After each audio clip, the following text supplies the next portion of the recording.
Hello friends, welcome back to our channel. ఈరోజు recipe పూర్ణం కుడుములు. వినాయక చవితి స్పెషల్ రెసిపీ అండి. ఎలా ప్రిపేర్ చేయాలో ఇప్పుడు చూద్దాం.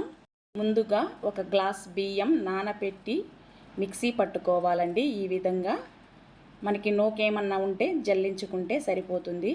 ఈ విధంగా మిక్సీ పట్టుకున్న బియ్యం పిండిలో చిటికెడు సాల్ట్ యాడ్ చేసుకోవాలండి.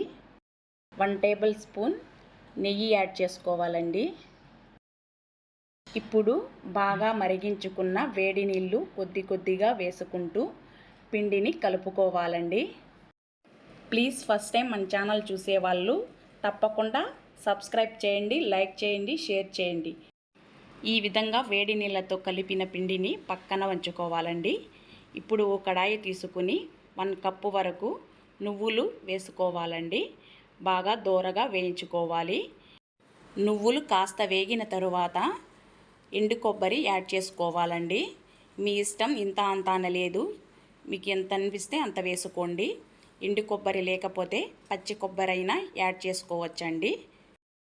ఇప్పుడు ఈ విధంగా వేగిన నువ్వులను మిక్సీ పట్టుకోవాలండి. కాస్త బరకగా మిక్సీ పట్టుకోండి. నువ్వులతో పాటు బెల్లం యాడ్ చేసామంటే మొత్తం జారుగా అయిపోతుందండి. నువ్వులు కాస్త బరకగా మిక్సీ పట్టుకున్న తరువాత బెల్లం యాడ్ చేసుకోవాలి. ఈ విధంగా మిక్సీ పట్టుకున్న పూర్ణంలో 1/2 టేబుల్ స్పూన్ ఇలాచీ పౌడర్ వేసుకొని కాస్త చేతితో మొత్తం కలిసేలా కలుపుకోవాలండి.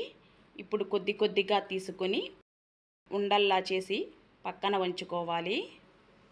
చూడండి, ఈ విధంగా కొద్ది కొద్దిగా మనకి పూర్ణం ఎంత కావాలో అంతవరకు తీసుకుని ఉండలు చేసి పక్కన ఉంచుకోవాలండి.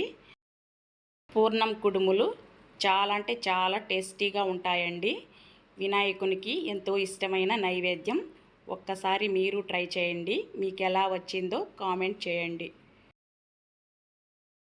చూడండి, ఈ విధంగా మొత్తం పిండిని ఉండలు చేసి పక్కన ఉంచుకోవాలండి. మనం ముందుగా కలిపి ఉంచుకున్న బియ్యం పిండిని కొద్ది కొద్దిగా తీసుకుంటూ పలచగా చేతితో ఈ విధంగా నొక్కుకోవాలండి. చేతికి అంటుకుంటుంటే కాస్త నెయ్యి రాసుకుంటే సరిపోతుంది. ఈ విధంగా మనం ముందుగా ప్రిపేర్ చేసిన పూర్ణాన్ని ఇందులో ఉంచి మొత్తం కవర్ చేసి ఈ విధంగా నొక్కుకోవాలండి. చూడండి, పర్ఫెక్ట్గా వచ్చింది.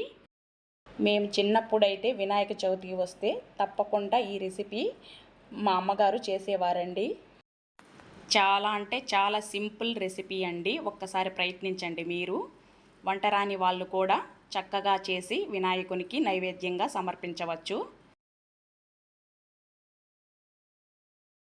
ఈ విధంగా ప్రిపేర్ చేసుకున్న పూర్ణం కుడుములని ఒక పాత్రలో వాటర్ వేసుకొని స్టీమ్ చేసుకోవాలండి.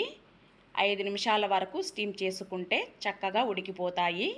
ఎంతో రుచికరమైన పూర్ణం కుడుములు రెడీ అయిపోయాయండి. ఈ వినాయక చవితికి మీరు ప్రిపేర్ చేయండి. నా రెసిపీ మీకు నచ్చితే లైక్ చేయండి, సబ్స్క్రైబ్ చేయండి, షేర్ చేయండి. Thank you for watching friends.